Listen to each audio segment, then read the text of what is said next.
नमस्कार दोस्तों, जातिवाद आज देश का बहुत बड़ा मुद्दा बना हुआ है। सालों से चले आ रहा देश का one of the most controversial. वर्तमान में जिस प्रकार की बेरोजगारी है उसको देखकर तो मेरी यही राय है कि जातिवाद नीति कितनी अच्छी नीति थी। एक समय था जब लोगों को रोजगार के लिए यहाँ वहाँ नहीं घूमना पड़ता था, क्योंकि सबके पास अपने अपने काम थे। समाज का अलग अलग हिस्सों में बटे होने के कारण सबके पास अपने अपने काम थे। कुम्हार जिस प्रकार मिट्टी के बर्तन बनाने में निपुण था, उसी प्रकार ही बढ़ई लकड़ी के कामों में निपुण था। चमार के पास चमड़े का काम था तो अहीर के पास दूध दही घी का काम था।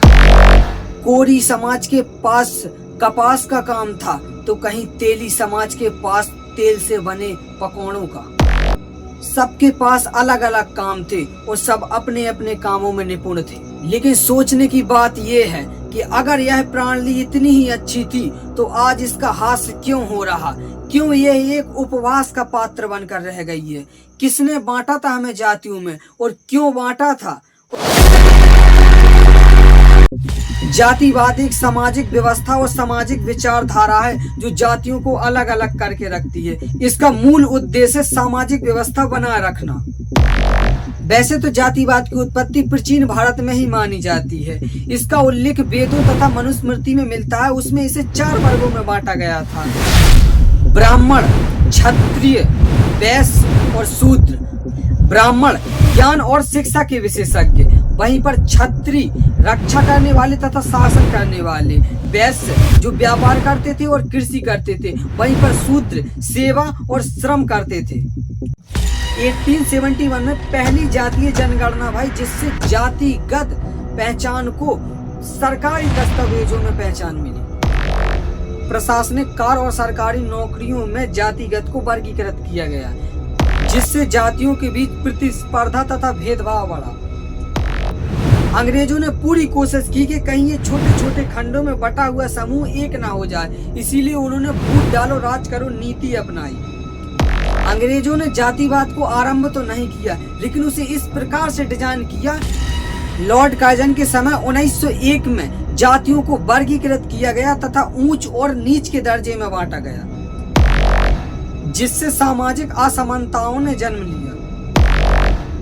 1909 में मॉडले मिंटो सुधार, जिससे अलग अलग समुदाय के अलग अलग निर्वाचन क्षेत्र बनाए गए। 1935 में भारत सरकार अधिनियम हुआ। इस अधिनियम के तहत अनुसूचित तथा पिछड़ी जातियों को आरक्षण प्रदान किया गया। हालांकि इसका उद्देश्य उन्हें सुरक्षा प्रदान करना था, लेकिन इसमें जातिगत तथा राजनीतिक पहचान बनाने के लिए कहीं न कहीं जातिवाद का इस्तेमाल हुआ।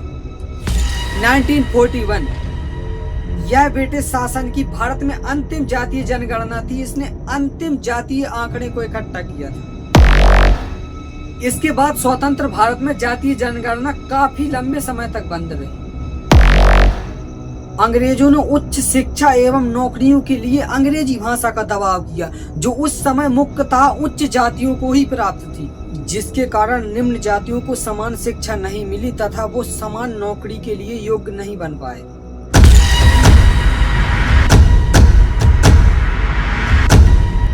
अगर रोजगार की बात करी जाए तो भारत एक टाइम पे एक आत्मनिर्भर देश था।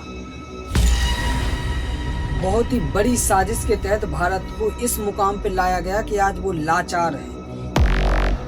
मान लीजिए कि किसी का पिता फर्नीचर का काम करता है तो उसके बाद उसका बेटा भी उसी फर्नीचर का काम करने वाला था, लेकिन उसे इस काम से रोका गया। उसे ये कहा गया कि ये तो बाल मजदूरी है, जिस कारण उसने अपने बच्चे को कॉलेज और स्कूलों की ओर ढकेल दिया। लेकिन जब वो बच्चे स्कूल कॉलेज से डिग्री करके वापस आए तो उन्होंने यह काम स्वीकार ही नहीं किया, क्योंकि समाज में इस कार्य को निम्नतम स्तर से देखा जाता था।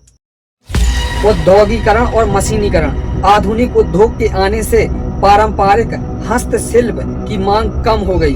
मशीनों ने मानव श्रम की जगह ले ली, जिससे कई पारंपरिक कौशल विलुप्त हो गए और कुछ कौशलों को तो जाति या सामाजिक स्थिति से जोड़कर देखा गया, जिससे कुछ व्यवसाय को वो पहचान नहीं मिली जो मिलनी चाहिए, जिससे नई पीढ़ी ने इन कार्यों में रुचि खो दी। लोग बेहतर नौकरी और जीवन शैली की तलाश में गांव से शहर की ओर गए, जिससे पारंपरिक कौशल और शिल्प गांव में ही सीमित रह गए और धीरे धीरे खत्म होने लगे।